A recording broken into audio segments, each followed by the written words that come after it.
who we get in, who we don't get in. Oh. The only thing's decided, and it's really the truth if you look at it. Too many parties, mixed up.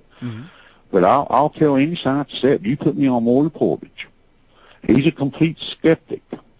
Let me sit there with him for 15 minutes, and guess what, Daniel?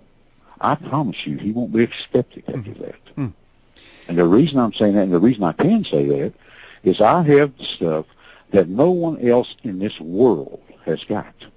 And I can look on the websites all day long, and they haven't got it. Now, how I got it, I don't know. And I'm not talking about just digital cameras. I'm talking about 35 millimeters. I'm talking about Instamatic cameras. And I'm willing to ask any scientist, put me in front of the audience, and you let the audience decide. These people have common sense. They know what they see, they know what they hear, they know what they feel. And then let them say something there. And that's just the way I feel. Okay. And I don't mean to be hard-headed about it or anything else, but I've heard my friend in Waynesboro, Virginia, his name's Wayne Hart, one of the greatest people I ever met in my life. Did you ever see the Jim Baker, wasn't it? Jim Baker and Tammy Faye program in Charlotte, North Carolina? Oh, yeah. Well, this man had such a high IQ. He is the one that started their satellite system for them. So he's a very educated, well, not really educated, smart man. Okay. But he had a stroke. And the one thing I learned from him, you look at everything in this world, if something happens out of the ordinary, there's either a reason for it or it's paranormal. And, scientists, they absolutely tried their best to destroy this guy. Okay. But he looked at science in a way with an open mind, and I think that's something we as human beings have to do. We have to find out if they're real or not. All right. Well, let me see if what you're talking about is this gets down to the mundane world of this event that happened to me in the last couple of days. I was going to visit a friend of mine. And on the way, I thought, well, I'm going to go down to a brand new Dunkin' Donuts on the way and grab me some of them sprinkled donuts. Well, see, you're supposed to mail them to me now. I know that, and I told you I got Casper the friendly ghost. That's why they call him friendly, man. He delivers. Wait, he's knocking on my door now. Let me get that dang door. Yeah, or you got that, or in Ghostbusters, you got that giant marshmallow dude. I mean, if the donuts get there still, take a bite out of that dude. But you got it, bud. So I'm driving over to see him, and I think I'm going to go to Dunkin' Donuts, and I hit red light after red light. Then I got stuck on 3 in a row, one-way streets in the heart of Indianapolis, which I drive all the time. I was thinking, what is going on here? I hit three one-way streets in the opposite direction, had to work my way back, finally got there, got my donuts, got to my friend, and when I got there, he had Dunkin' Donuts waiting there for me. Now, is this the kind of stuff yourself? That's what y'all did. And then I double dipped, but I'm just saying, is that the type of thing you're talking about? What just the paranormal part of it, that you was thinking in the same wavelength as he was? Was something telling me? He was wanting to please his buddy, and he went and got Dunkin' Donuts. Was something telling me not to go? I mean, I hit roadblock after roadblock. Is what I'm saying. Was something telling me, don't go there? Don't go. But guess what, Daniel?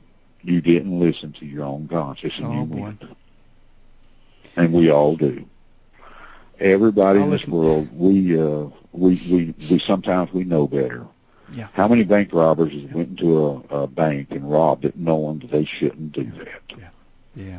And the little things like the Dunkin' Donut deal, we still do it. I don't care who you are. You're still human. You've got a nature about you that you're going to do things. Yeah, I missed it. I watched that movie the other day at A River Run Through It with Brad Pitt and them. That's a heck of a movie. And it shows the boys when they're little, and they go all the way up to the end. And at the very end, here's the boys who were small. They're thinking about all their life. We're here to die. Where we go after that, I wished I knew. Oh, well, we can't end with that one. You say you're not sure what's on the other side, Alan? Well, I wish I. How could I be? No, I don't think anybody is. Do you?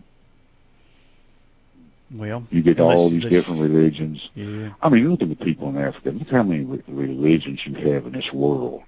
And then you ask yourself, well, you know, I claim to be a Christian. But how many other religions claim to be Christians, but they don't believe in this simple fact of religion? You know, there are so many Christian faiths out here. Which one's right? Which one's wrong? Which one do you believe in? I had a bunch. Tell me, and I don't know, how much more time you got, Daniel?